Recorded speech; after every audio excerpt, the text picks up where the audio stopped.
Hey, Yetis, this is Nick and Jack from the Best One Yet podcast. Now, the last company we worked at, they used Paylocity and everything just worked. It wasn't until launching our own media business, this show, that we realized how rare that is. Because Paylocity is one delicious burrito of operational needs. They roll up HR, finance, and IT seamlessly into one delicious bite. When everything wraps together like that all at once, your workforce, your tech stack, your business, you don't need more tools. You don't even need cilantro. You need one solution. And that is why Paylocity built a single platform to connect HR, finance, and IT with AI-driven insights and automated workflows that simplify the complex and power what's next. Or as we call it, a delicious operational burrito. Yes, we do. Experience a one place for all your HCM needs, besties. So start now at Paylocity.com/one. Paylocity.com/ONE. This message comes from Jackson. Taxes aren't something you can only think about once a year. With investments, planning for tax day is year-round. Fortunately, Jackson offers tax-efficient products. Visit Jackson.com for more information on how our products can make your tax bill a little bit less painful. Jackson is short for Jackson Financial Incorporated, Jackson National Life Insurance Company, Lansing, Michigan, and Jackson National Life Insurance Company of New York, Purchase, New York. Are your ad campaigns lighting up the dashboard, but not the pipeline? That's bullspend, and marketers are calling it out in Dashboard Confessions. My boss asked for results, so I opened my dashboard for the only positive-sounding metric I had: impressions.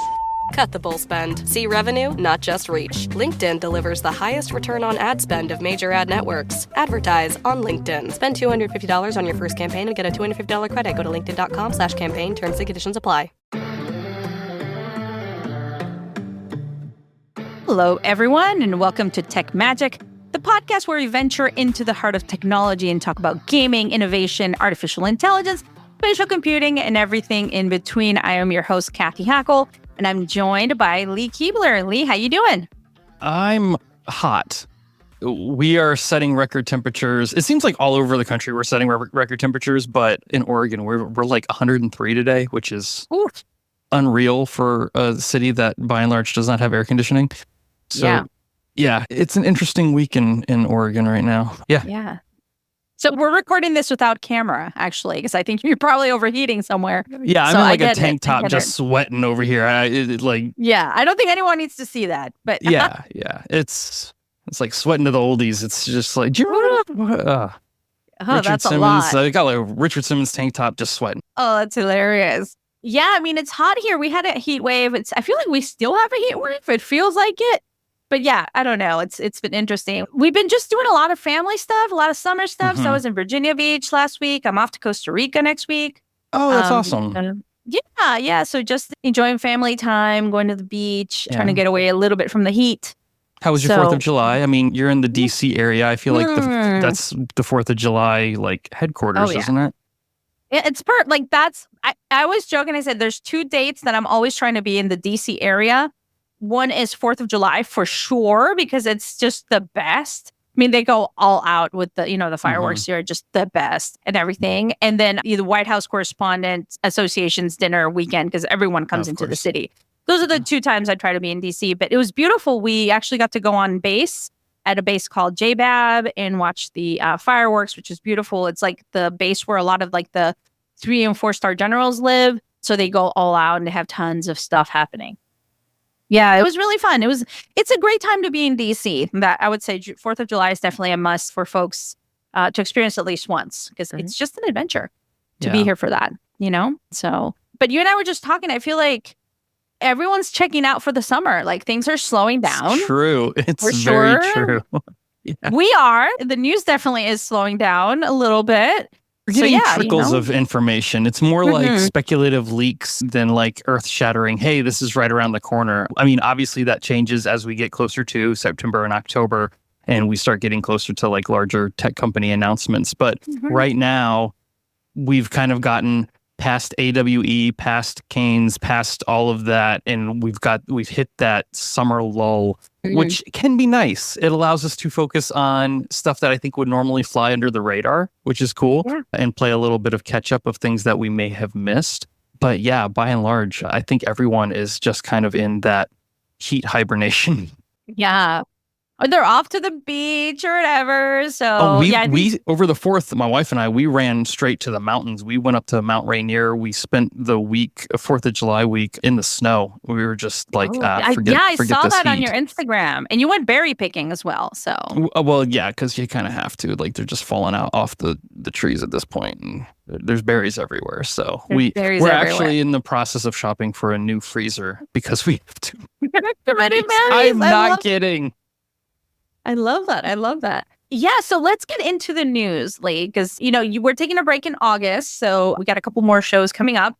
So there's still plenty of news to talk about, just some things that are slowing down. I do want to start with one of the brands that you and I both worked with, and I'm just super proud of Justin Breton over there at Walmart and some of the work that he's doing. So Walmart rediscovered their second build in Roblox has gotten nominated for several awards. Roblox Innovation Awards. So congratulations to Sawhorse and Justin and Walmart and teams over there. They also have partnered with e.l.f. Cosmetics, which are e.l.f. Cosmetics are always pushing the envelope, but now you can purchase e.l.f. Cosmetic products through Roblox. So That's physical amazing. world commerce happening in Roblox through Walmart, to a partnership with Walmart. Very excited to see this and enabling those new commerce models that we've talked about on the show. So yeah, do you want to kind of maybe say a few words about that? Yeah, it's amazing. I've known Justin for years now, and it's amazing to see what he's done with Walmart inside of things like Roblox. And I remember having these conversations with him early on, and he had such a good, thoughtful grasp on where the technology can and should go and how to do it responsibly. And I'm just thrilled to actually see everything that he's had. I know he's had all of this in his head for years actually come out, because I'm not entirely sure I've ever met another person who had such a clearly defined goal and a way to do things. And he was not going to give up. He knew he could put the people together and get them in the same room and get things to work together. I don't know if anyone else could have done it, to be totally honest. I agree. He is unstoppable. I think that's a perfect word to describe him. Yeah, absolutely fantastic. And it takes something with a brand that is expansive as Walmart. I don't necessarily mean as large, but like that has as many partnerships. I mean, you got to think about the amount of brands that you see inside of a Walmart, where you can kind of figure out who is game to work on something new. And I think a brand like e.l.f. totally makes sense. They've always kind of been, for me, someone who's obviously not a consumer of e.l.f. products, but I've watched them and I've watched their marketing, and they've always seemed like a company that was willing to try new things and put themselves out there and not take everything so seriously. So seeing them arrive as a purchasable, consumable product inside of Roblox, but in the real world, it's surprising because you're seeing the technology rolled out, but it's not surprising based on the partnership, right? Like the partnership to me totally makes sense. So yeah, kudos to them. Congratulations to that team. It's just been great to watch them roll out. I've been keeping my eye on Sawhorse. They've always been an amazingly talented design company. I think recently I saw that they won a few awards. I don't have that in my show notes or not. Yeah, they're nominated for several awards as well. And I just want to clarify, because I have to clarify here that it is done through a Walmart-powered virtual kiosk within the e.l.f. Up experience in Roblox. Oh, cool. So it's a partnership. It is a partnership. I do believe that there is something else happening in Walmart Rediscovered, but yeah, it is a fantastic, I think, way to kind of connect both worlds and both experience and the retailer. I just love the mentality of going into these spaces and allowing for physical world commerce to happen. Yeah, completely. I mean, that's the first step into what the metaverse concept has always been, where things connect to the real world from the virtual world.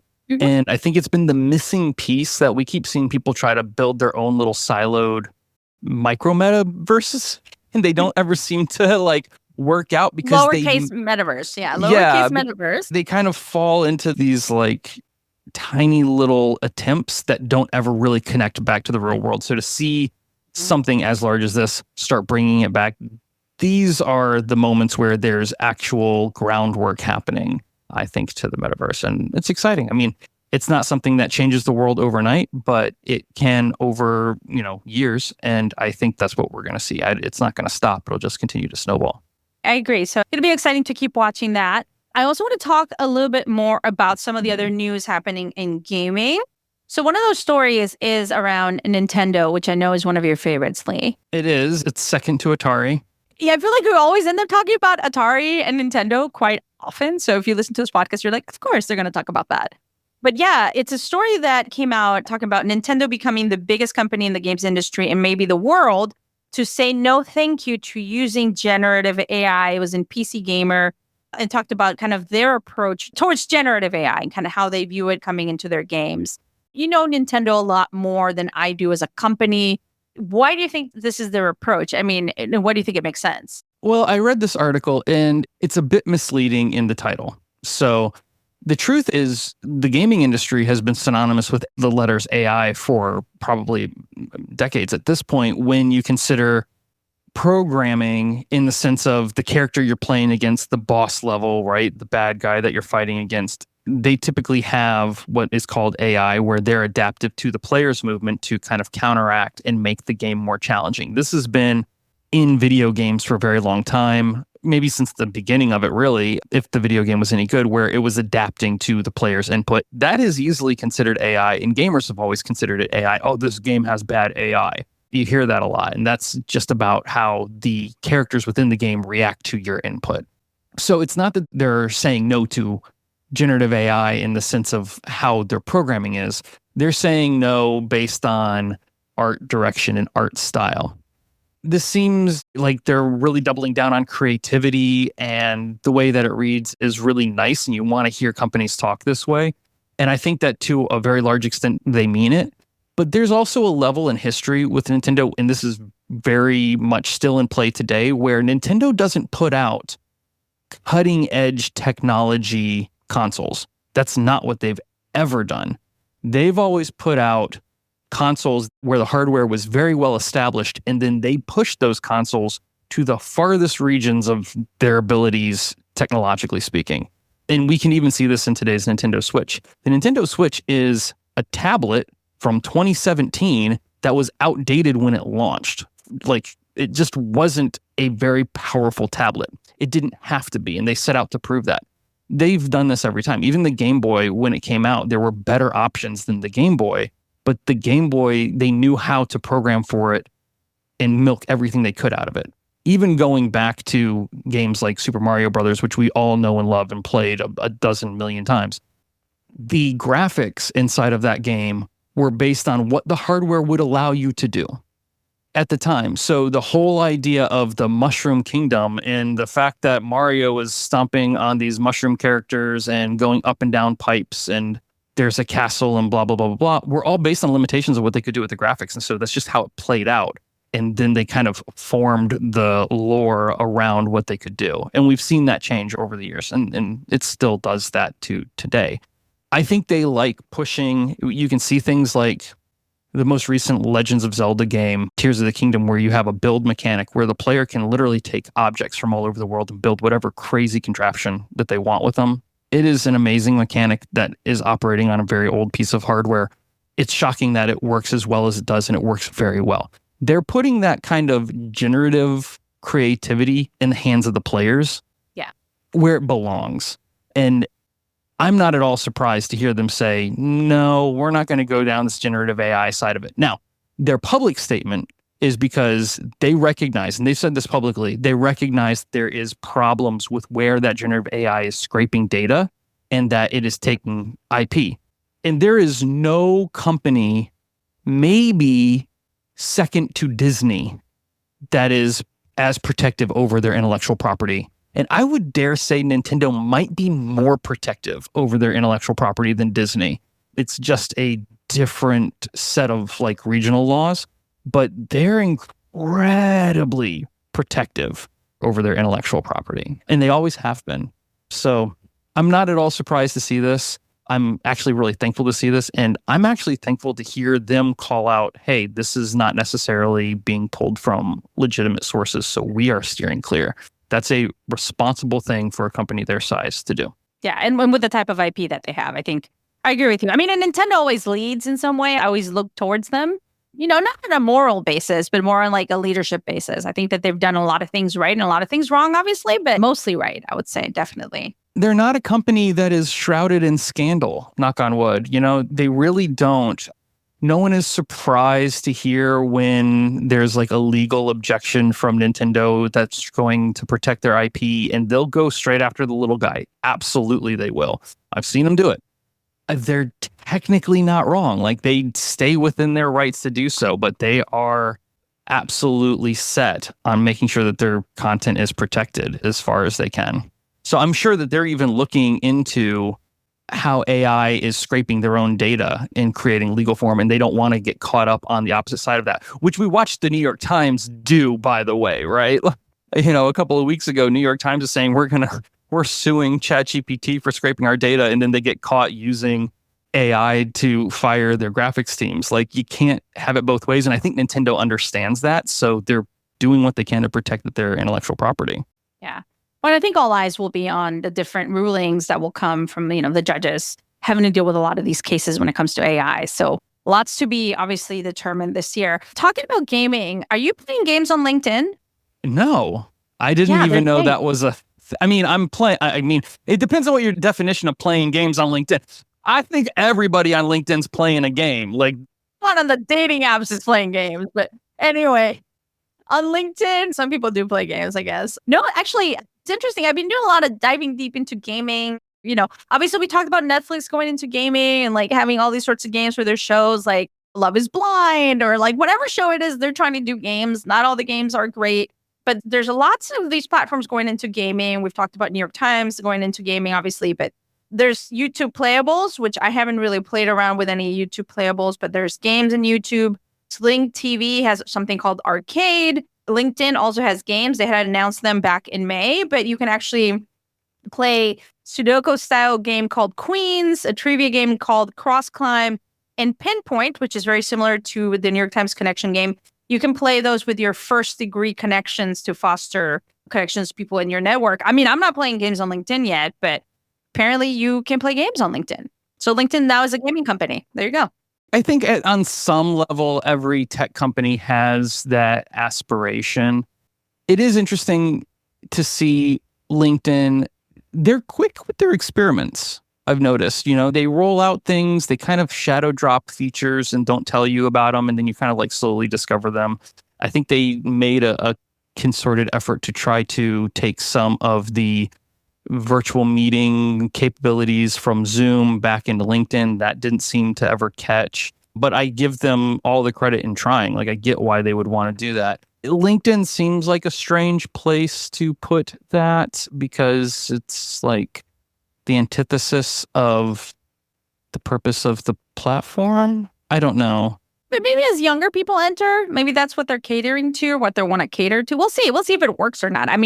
I haven't played games on LinkedIn, but I'm going to be trying to do it this weekend as I travel, just testing it out, trying to see how I feel about it. Because I've played around with the Netflix ones, and yeah, I'm not sure the Love is Blind needed a mobile game, so I don't know. So I'll be testing it out for sure. And and YouTube's got playables as well, which I haven't really gone into. I do want to talk about YouTube because you shared a really interesting article. YouTube now lets you request the removal of AI content that impersonates you. I think personally, this is a step in the right direction. I actually love this. It should be, but DMCA takedowns should have been a step in the right direction as well. I have learned to be cautious when it comes to YouTube's enforcement, not just their enforcement, but when you put the ability to flag and have content taken down into the hands of the users, especially in social media and in areas where toxicity spreads like wildfire on the internet, it does become a weaponized tool, right? There's been plenty of people who have had their content, their music taken down because somebody has just gone through and done a blanket copyright claim that isn't their copyright. And it's been a daunting and haunting problem within YouTube because of how automated this is. Now, the way their announcement reads is that it's not as automated as this, and it might actually be harder to get your claim taken down if someone is using AI to generate content that looks like you. So Is it a step in the right direction? It absolutely should be. The devil's in the details. Implementation is going to be key. We're going to have to see how this plays out. For example, they even admit that just submitting a request is not a guarantee for removal.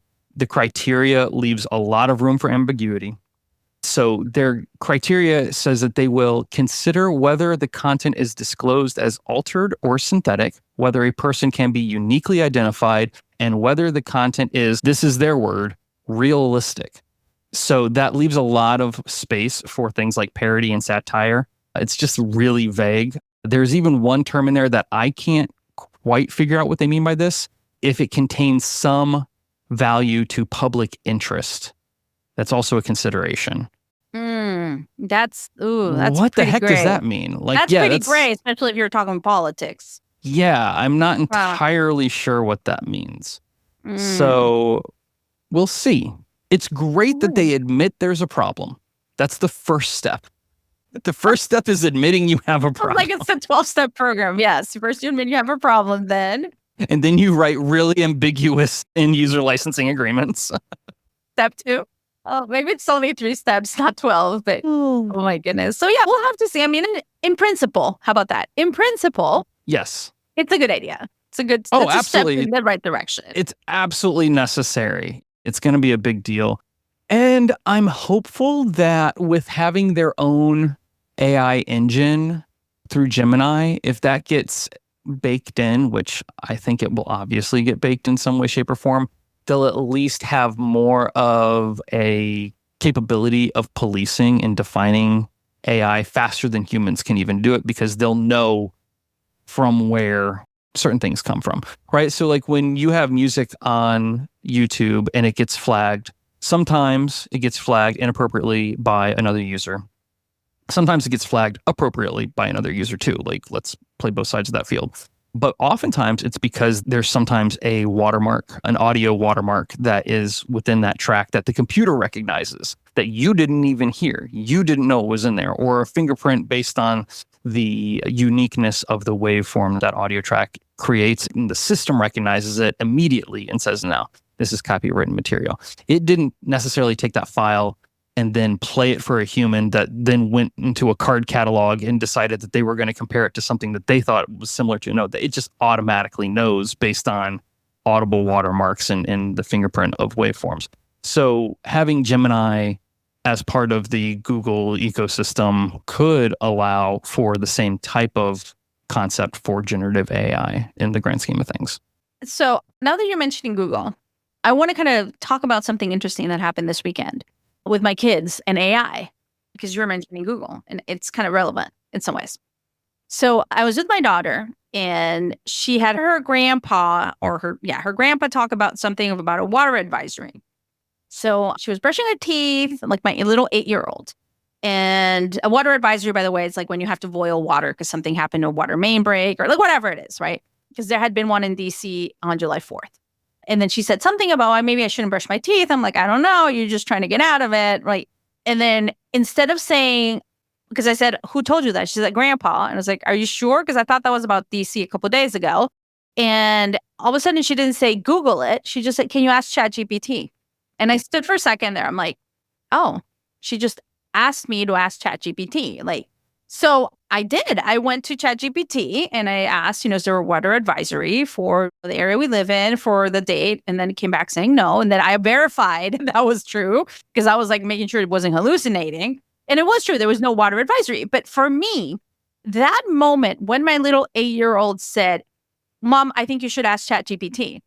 That was a huge moment. Like I was like paying attention to her. I was like, she didn't ask me to Google it. She didn't set search for it on the internet. Like she literally just said, can you ask ChatGPT? If you go back 5, maybe 10 episodes, I swear I called this out. I said, Google's got a problem.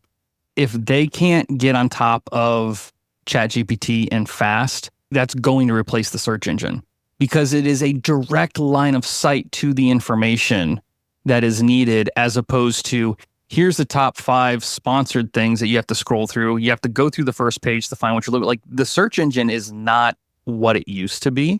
And a lot of that is because the internet and how the internet has changed over the decades has forced it into different areas. But a lot of it's also because they have to profit off of their search results. I'm not at all surprised to hear this. My wife has defaulted to ask ChatGPT, not Google it. I haven't heard the words, you should Google that, in a very long time. And this is true, going back to berry picking in Oregon, I was out berry picking with some friends, and there were some other people in the U-Pick like place, and they were trying to figure out we're really big on our blackberries and marionberries, which are like unique to Oregon. Yeah. And there was this girl standing in the field, and she goes, I just don't know which is which because they look very similar. And the guy that she was with just said, I don't know, ask ChatGPT. And she pulled out her phone and she took a photo of the two in comparison and sent it to ChatGPT. There's a real consideration when it comes to losing the search market that Google, I'm sure, is aware of and wringing their hands over. I'm a fan of Gemini. I think it works pretty well. It's not where it should be, but I've also felt the same for ChatGPT. It continues to fluctuate. When it's doing really good, it's doing amazing. And when it's doing really bad, it's like arguing with a brick wall. So we've got a ways to go, but AI is going to usurp the search engine. It just is. You said this. You said AI is the new browser. You said something like that. I remember one of our conversations. And that brought me back to an article I wrote in like 2019 or 2020 on business to robot to consumer and kind of going through the bots. So yeah, I mean, pretty interesting. I do think, just to play devil's advocate here, we've been able to do this with Google Lens for a while. Like I've used Google Lens to identify a berry before ChatGPT. But the fact that this couple is out there picking berries and doesn't think about using Google Lens, they're like, ask ChatGPT. And then my kid's like, she didn't say Google. She's like, can you ask ChatGPT, Mom? I was like, wow. That's a failure of marketing, in my opinion, because Google Lens has been around for a very long time, but so few people even know the name of the application. This is an issue that stems out of Google that has confused me for years, and that is they create really interesting products and then they set them up to fail. And then when they don't immediately take off like wildfire, they retire and the people who were using them have the rug ripped out from underneath them. This has been a reoccurring problem that I've seen with Google technology, where even I've become hesitant on adopting new Google systems because if I rely on it too much, it'll just get taken away from me. And then I've got to figure out how to revert back, which is even worse. Yeah, you buy a Google Pixel, so I don't know, Liam. But it's a Pixel 8. So like this is a flagship that's not going away, right? Whereas I was heavily invested in utilizing Google Inbox when it came out as a replacement for Gmail and moved everything over to it, which is what they asked people to do. And then all of a sudden they're like, yeah, we're just not going to do this anymore. Like I've moved my entire email ecosystem over to Inbox. Now I've got to move it back to Gmail. This is horrible. Name of the social network they had? Oh, yeah. Yeah. Gosh, yeah. I don't even remember what it was called. Oh my gosh, that's I embarrassing. don't know. That's how bad poorly that is. executed it was. But they do it. They had it with Wave. Like everyone was using Wave to do research and collaboration back when I was graduating from college. And it was a great product. And then all of a sudden it was just gone and not replaced with something.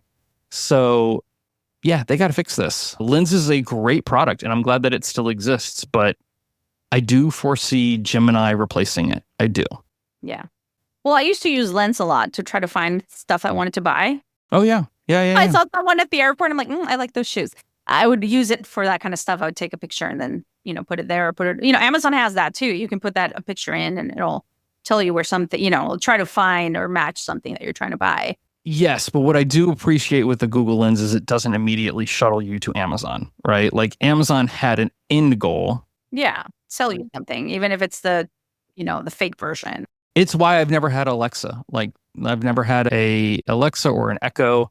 I had a Google Home for a long time. My grandmother, she loved her Google Home. But the Amazon one was like just a direct-to-consumer way of getting the store into your home, which isn't necessarily a bad thing. Just wasn't for me, Yeah, I get it. I'll give you another interesting example recently with my kids and AI. So the first one I gave you is my 8-year-old. Now this is my 14-year-old with my 8-year-old. They're hanging out with Grandpa once again. And Grandpa's looking at a video, Facebook, about a tornado somewhere. I don't even know where this tornado's happening, but they're all like in shock. My dad's like showing them the video and they're like, oh my gosh. And then my oldest 14-year-old goes like, it's got to be done with AI. There's no way. That tornado looks purple. What did she just say? And I was like, she's just making a judgment. She's like, this has to have been done with AI. And then my little one's like, oh, so this generation, once again, Generation Alpha is growing up in a world where AI is ubiquitous. Like, as much as schools might want to push it back or say no, like, this is their reality. We were told that it was healthy to like question things. I think they're kind of in a scenario where they have to. It's a survival mechanism at this point, right? You're just going to have to. And we've seen that with how quickly concepts like fake news or created media would flow through Facebook. And we've kind of societally gotten better at determining those things. Not all of us, but a large amount have gotten better at recognizing those. But as AI continues to be able to get more and more creative and less distinguishable from reality, you're going to just have to approach every single thing, unless it's happening in your real life right in front of you, with a hint of skepticism. And that's just the future. I want to add two things there. Also, like, I feel like my dad's becoming a source of misinformation. I'm jokingly saying that, but it's hilarious because he's like, like water advisory. And then let me show you this video of this tornado. It's true, though, and it's not malicious. Like, I've seen it is definitely an approach to technology and a general idea of, you're talking about a generation that grew up, like, when you saw it on the nightly news, it was true. Mm-hmm. Like, if it made it to the nightly news. And so there's not really a strong disconnect from how you lived the majority of your life trusting the nightly news because it was generally true and good journalism. And if it was false, they would actually make a correction the next day. To the media that immediately shows up on the phone, and every application on every website asks you to allow push notifications. And it seems like there's definitely a generational gap that just says yes to everything. So I've noticed it with a specific generation where their phone's just constantly buzzing with news because everything they've ever installed on it, they've allowed to send push notification, and their phone just dies within I'm the allergic midday. to notifications. I literally have all notifications off. Like, if I want to know what's going on, I go in there. But yeah, like, even I do so much digital literacy with my parents as well, as much as I do with my kids, which is hilarious. To me, it's a really interesting thing. I'm sure everyone listening to this probably is going through the same with their parent. And I'll say this, Google created the best piece of technology in my entire life, and that was the Chromebook. The Chromebook is a magical product because I could give it to my parents and it couldn't crash. Like, there was just, I maybe field one phone call a year, and it's super simple to get through. And they've been running on that Chromebook for years. I just got a new Chromebook after like a decade. It is a fantastic product. That is a product that has solved so many of the angry tech calls of why doesn't this stupid thing work? Because it just works, and it doesn't allow you to really to do much or to accept much that will make your experience, go down the tubes. I think we need more tech like that. I really do. I'm seeing a resurgence on the dumb phone right now, phones that do less. And again, going way back, a lot of them are going to e-ink, which I think I called like 6 months ago that e-ink was going to make a resurgence. We'll see how that continues. I'm not in the camp of like, oh, everyone needs to go to a dumb phone. I don't believe that. I don't think we can do that. But it is a thing. And I think it's going to be a trend that is definitely growing with Gen Z. And we'll see what Gen Alpha does with it. We'll see what they do. Like, I gave my 12-year-old son, a Gab phone, which is like a phone that has no internet, because he plays games with his friends and like they're all chatting.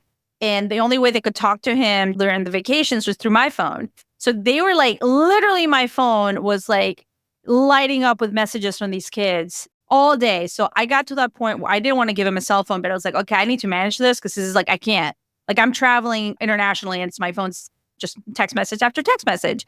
So I got him a Gab phone, which is pretty much like, it's a phone without internet. He only has access to certain things. I have to approve his contact, all these sorts of things. And it's actually been really good because now he can talk to his friends and they have their chats in there and blah, blah, blah. He can't share pictures or videos.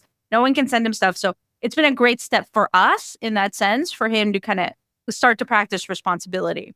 But yeah, I had to do it out of necessity because it was like, these kids are blowing up my phone. I can't manage this. I can't handle more messages about their squad and who's rating what and who's, it's been nuts. It's such a foreign concept to me as someone who grew up, when I was 12, I had a Game Boy and a Tamagotchi. That was it. And if you wanted to talk to your friends, you had your home phone, and I definitely did not have my own phone line. So maybe AOL Instant Messenger. Yeah, like it was a little too much. I was like, I can't be part of the squad. Like, y'all, like this is not working. Because I'm like traveling in Europe and they're playing at night. And I'm just like, okay, no, this isn't working. So yeah. As a tech thought leader in this space with kids that age, do your kids' friends' parents ever call you with like, oh my God, what should I do? That's my 14-year-old. So I will tell you this. My kids are not on social. They're not on social. Like, I'm not going to let them be on social till they're maybe 16 or older, even though they have asked. I think my daughter only has like Pinterest because she does some of her boards and stuff. But it's also because her group of friends are not on social. But I've had moms reach out like, should I let them be on Snapchat? Should I let them do this? Should I let them? And I've had several moms reach out to me and say, the biggest mistake I did was let my daughter be on TikTok. Especially especially because most of they're 14. Like, yeah, I've heard that time and time again from some of the moms that I've talked to, or I've had, like I said, calls like, should I let them be on Snapchat or should I do this? So yeah, like every parent makes their own decisions and they parent the way they can parent. But yeah, like that's one of the things we've definitely been very mindful of is like knowing kind of how the algorithms work and what they're really doing. I've decided now they don't even have access to YouTube, like not even YouTube Kids, right? So yeah, no. I'm like super military when it comes to access to the internet in my house. If they're doing research, yeah, but they're doing it on the family computer and I can see what they're doing. Because my son did he did go into Reddit a couple of times and looked at stuff he should not, like accidentally he went down that rabbit hole. And I was like, you're not going there. Like I'm sitting here and I'm making sure you're doing the research correctly. I get the questions from friends and family who have little kids, like 10, like we're talking like the 10 age bracket, 10 to like 12, the tween era, asking about, oh, my kid really wants a VR headset. I get that all the time. What do you suggest? And I always am saying you need to wait till they're teenagers. Like there's a lot of like physical reasons to do that just on the headset and like I don't think kids' heads firmly fit into VR headsets yet. But like just from a playing standpoint, yeah, it feels really, I'm not even a parent, but it feels strange to put a kid in a headset where they're in control of whatever they're able to see and no one else is able to monitor that. I don't know. That doesn't seem kosher to me. There's something missing there where I'm not okay with it. Like, I mean, I'm pretty strict. I let them play, but I've got to be the one there with them. Like if their friends come over, they want to try VR, like I'm there. Like I'm very clear on that. Even with the Vision Pro, the times they've tried it or their friends have tried it, I've been there. But yeah, like I'm pretty strict when it comes to social. I don't let the kids be on it. Like I said, my daughter has Pinterest, but like I look at it, like I make them sign a contract. Like I'm literally like military. And then another thing we do is through my kid's school, we signed up for this service called Smart Social that they kind of have monthly things where they talk about all the different, whether it's gaming or social media and like the pitfalls. But they also do coaching. They do special coaching through Smart Social. And that's helped them a lot with dealing with different experiences, whether it is they got into a fight in one of the video games and then they're mad at their friends the next day or like all these sorts of things. The one thing they do have access to is gaming in general. Some games, not everything, right? But yeah, gaming is one of the things we haven't really restricted as much. They don't really play any like first-person shooters, maybe a little Fortnite here and there. I think that's the one thing we've let them have. Because all my kids game, like they're all gamers. They have ability to build games, create maps, all these sorts of things. So that's one thing we definitely haven't restricted from that perspective. But to each his own. Like whenever parents call me, like I look at what they're doing. I tell them my thoughts, not what I'm doing necessarily. If they ask me, I'll tell them. But I'll say, maybe you should look out for this or look for that. Or let me explain to you how this works. So yeah, to each his own. I respect all the parents and the way they decide to raise their kids and, everything. It's a slippery slope and it's something that you just have to be, I think, at least cognizant of, if not firmly aware of, because it's changing so rapidly. It's just a difficult topic. It is one of those areas where like one of the things that I always tell people, and this goes back to the beginning of the show of like why Nintendo works so well, is Nintendo really focuses on making sure that they're releasing games and gaming environments and even in their multiplayer where stuff like that just can't, like bad things just really can't go down. And they get a lot of flack for it of like, oh, they're way behind the times on multiplayer. And yeah, they kind of are.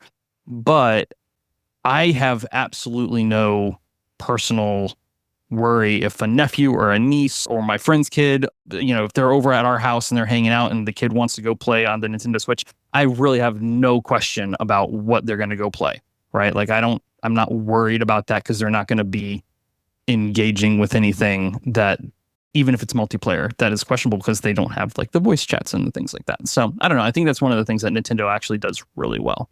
Yeah.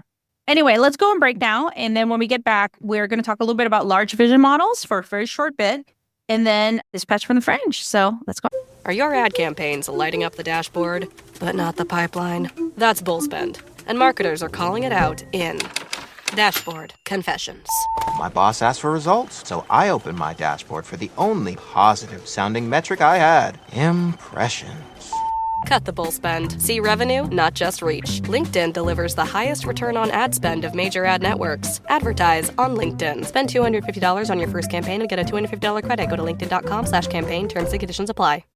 This message is brought to you by Warner Brothers Discovery Advertising. And this is more than an ad. This is an invitation to be part of the stories the world can't stop watching, to connect with moments that dominate the conversation, to participate in culture, not just advertise around it.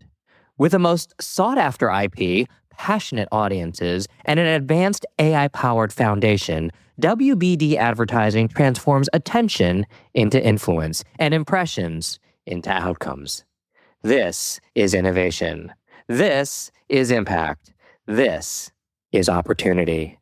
This is Warner Brothers Discovery Advertising. Visit advertising.wbd.com to learn more. Business is booming, but you know what really helped? Xero, the accounting platform for small businesses. I used to think unpaid bills were just part of it. Ugh.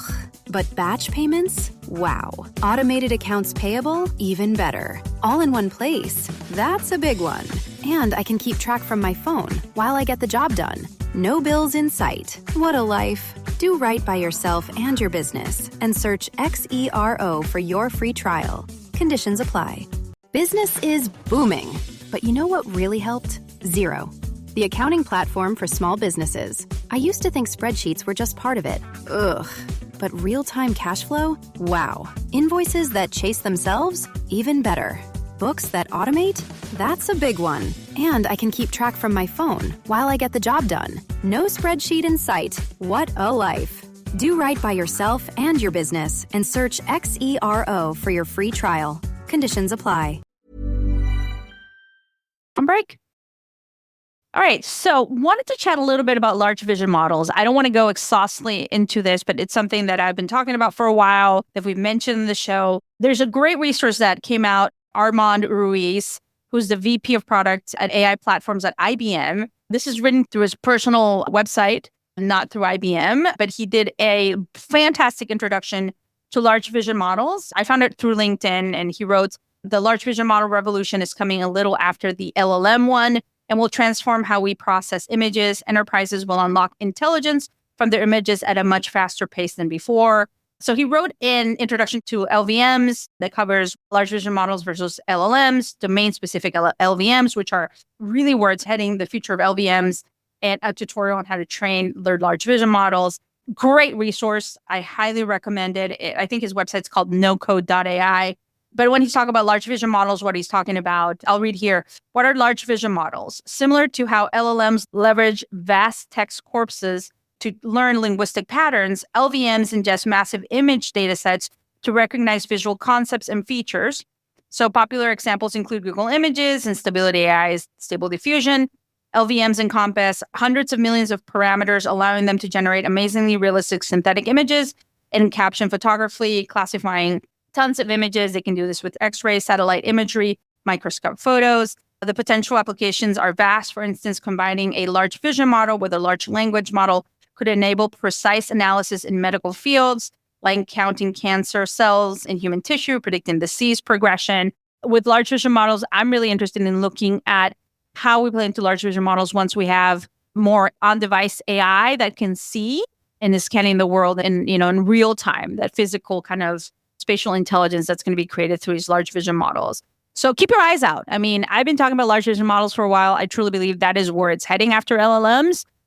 remains to be seen, but definitely a great resource to kind of prime yourself on LVMs. Oh, I don't think it's not a remains to be seen. It's just in the hopper. It's going to happen. It's definitely there. I thought that it's a very short guide. It's only maybe 1 or 2 pages with pictures, but it really did a great job of breaking down the complexity of what seems to be shrouded in complexity on LinkedIn. And when you go listen to people give talks or things like that, and it really does a great job of breaking down the differences and making it not just understandable to the average person, but also makes a strong argument of like, this is the natural progression. This isn't predictive futurism. This is just like, this is what would have to come next. And as we see things like, you talked about last week, Apple preparing cameras inside of the earbuds and AirPods and things like that, just what we're creating with camera data is happening at such a rapid point that, like, of course we have to start creating data sets that use that vision against itself to create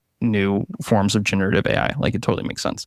Yeah, and another company that I've been watching talk about large vision models quite often is a company called Landing AI, like landing a plane. Landing AI has been doing a lot of like webinars and things around large vision models as well. So keep your eyes on what they're doing. So yeah, it's interesting things happening there. Just wanted to share that resource because, like you said, it's short, it's easy to read, it brings you up to speed and starts to kind of make you think about what comes after LLMs, even though that's like what everyone's focused on right now. But you and I are always one step ahead. So definitely thinking about the future and everything. So now let's go to Lily for this week's Dispatch from the Fringe. Take it away, Lily. Are your ad campaigns lighting up the dashboard, but not the pipeline? That's bull spend, and marketers are calling it out in Dashboard Confessions. My boss asked for results, so I opened my dashboard for the only positive-sounding metric I had: impressions. Cut the bull spend. See revenue, not just reach. LinkedIn delivers the highest return on ad spend of major ad networks. Advertise on LinkedIn. Spend $250 on your first campaign and get a $250 credit. Go to linkedin.com/campaign. Terms and conditions apply. Business is booming. But you know what really helped? Xero, the accounting platform for small businesses. I used to think spreadsheets were just part of it. Ugh. But real-time cash flow? Wow. Invoices that chase themselves? Even better. Books that automate? That's a big one. And I can keep track from my phone while I get the job done. No spreadsheet in sight. What a life. Do right by yourself and your business and search XERO for your free trial. Conditions apply. Business is booming. But you know what really helped? Xero, the accounting platform for small businesses. I used to think unpaid bills were just part of it. Ugh. But batch payments? Wow. Automated accounts payable? Even better. All in one place. That's a big one. And I can keep track from my phone while I get the job done. No bills in sight. What a life. Do right by yourself and your business and search XERO for your free trial. Conditions apply. Hello, Cathy and Lee. Welcome to this week's Dispatch from the Fringe. This week, I have a story about robots and sound. So we've been talking a lot about, on the podcast, spatial computing, artificial intelligence, large language models and vision models, and basically how can robots and AI understand how human works and understand how to help us and interact with us instead of humans having to learn how to make robots and machines and computers work, kind of flipping the switch. So today's story is about how robots can learn through listening, through audio cues. Up to this point, robots mostly learn via video, but researchers at the Robotics and Embodied AI lab at Stanford University think that robots can learn and work even better by collecting audio data. So they built a system to do just that, consisting of a GoPro camera and a gripper with a microphone that's designed to filter out background noise. They had human demonstrators use the gripper for a variety of household tasks, and then use this data to teach robotic arms how to execute the task on their own. There were 4 specific tasks: flipping a bagel in a pan, erasing a whiteboard, putting 2 Velcro strips together, and pouring dice out of a cup. They published the results in an unpeer-reviewed article, but they found that when using vision alone in the dice test, the robot could tell only 27% of the time if the dice were in the cup with only video, but that rose to 94% when sound was included. So Dimitri Brunson, an associate professor of robotics at the University of Michigan, said that audio is an understudied modality in training robots. So the bulk of research on training robots to manipulate objects has been for industrial pick-and-place tasks, like sorting objects into bins. These are tasks that don't normally benefit from sound. But as robots are incorporated more into our personal lives and homes, sound could be the differentiator and helpful. What do you think? Will you invite audio and visually enabled robots into your home? Let me know. Thanks for tuning in to this week's Dispatch from the Fringe. All right. So Dispatch from the Fringe, I mean, it touches on large vision models, right? Almost the opposite. It's like the next step, which would be large listen models. Honestly, I think that's just marketing TM that. Like, I think that's what it should be called, large listening models. The sound is so important to what a computer can do, especially looking back at like volumetric video, which is kind of where you and I first hit it off in our tech friendship. Yes, that was such a big idea of like, well, when computers can finally see like humans do, what will they, interpret and how will they push it forward? But hearing is such a big part of it in the predictability, right? You can see something when it happens, but you can hear something before it happened. And that's going to be really interesting to see that roll out. I'm not at all surprised to see an article from MIT, focusing on when computers can hear. I'm also a little afraid of it because we've all kind of had those moments where we speculate the phone is listening to us and then feeding us ads. And now they're just, we can do that. Oh my goodness. But yeah, definitely, I think large listening models, you can't use that though, because that's an LLM, right? Large whatever. But I think computer vision, spatial audio are all part of creating that spatial intelligence that needs to be enabled for that future state of AI. So definitely a good Dispatch from the Fringe. Thank you, Lily.